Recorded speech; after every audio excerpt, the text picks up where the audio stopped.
নমস্কার বন্ধুরা, দিলীপি কিচেনে স্বাগতম। তরমুজের খোসা ভাজি আমরা প্রায় ফেলে দিই।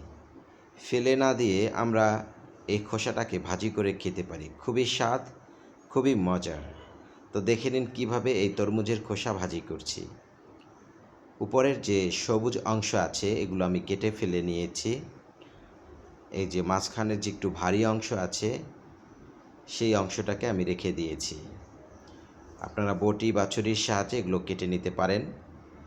আর বন্ধুরা, খুব বেশি একটা মশলা লাগে না। আমি সব খোসাগুলোকে সুন্দর করে কেটে নিয়েছি এবং ধুয়ে নিয়েছি, এরকম কিউব করে কেটে নিয়েছি। আর দেখতেও খুব ভালো লাগছে। এখন আমি এগুলো রান্না করব। আর রান্না করার জন্য পেঁয়াজ কুচি, মরিচ, পেঁয়াজ কুচি এবং রসুন আমি নিয়েছি, রসুন কুচি। কড়াইয়ে তেল দিলাম এবং তেলটা গরম হয়ে এসেছে। আমি এখানে কালো জিরা দিয়ে দিচ্ছি। পেঁয়াজ আর রসুন কুচি দিয়ে দিলাম। কিছুটা সময় আমি ভেজে নিব, নেড়ে চেড়ে দিচ্ছি। হালকা আমি ব্রাউন কালার করে ভেজে নিচ্ছি।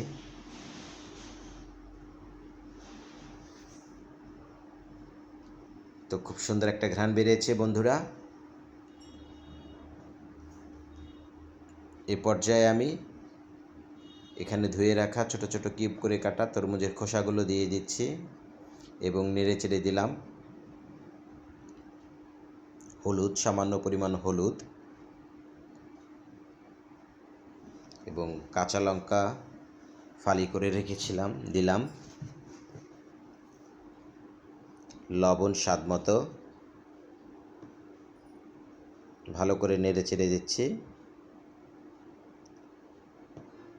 বন্ধুরা, সবজির অনেক দাম। অনেক সময় খোসা না ফেলে দিয়ে আমরা ভর্তা করে খেতে পারি, যেমন কলার খোসা ভর্তা করে খেতে পারি, লাউয়ের বিচি ভর্তা করে খেতে পারি। তরমুজের খোসা না ফেলে দিয়ে আমরা এভাবে ভেজে খেতে পারি। লাউয়ের খোসাও আমরা ভেজে খেতে পারি। তো আমি ঢাকনা দিয়ে ঢেকে দিলাম কিছুটা সময়ের জন্য। দেখুন কতটা সুন্দর হয়েছে। ঢাকনাটা নামিয়ে নিলাম আর সিদ্ধ হয়ে এসছে। খুব সুন্দর একটা ঘ্রাণ বেরিয়েছে।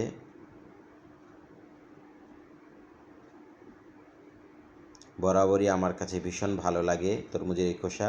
তো বন্ধুরা, যারা আমার চ্যানেলে নতুন, আমার চ্যানেলটাকে সাবস্ক্রাইব করেন, বেল আইকন দেন যাতে পরবর্তী ভিডিও পেতে পারেন।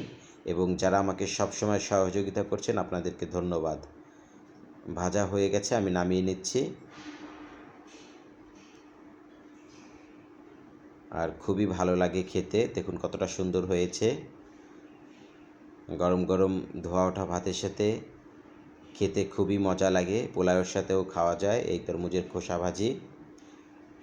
এমনিতেও খাওয়া যায় বাটিতে নিয়ে চামচ দিয়ে, খুবই ভালো লাগে। আর ম্যাক্স খাচ্ছে। খুবই রুচিকর এই তরমুজের খোসা ভাজি। বন্ধুরা, একবার হলেও আপনারা ট্রাই করবেন। আর আপনারা ভালো থাকবেন, সুস্থ থাকবেন এই কামনা করি। আর যারা আমাকে সহযোগিতা করছেন তাদেরকে অনেক ধন্যবাদ। বেশি করে আমার ভিডিওটাকে শেয়ার করুন। ভালো থাকুন।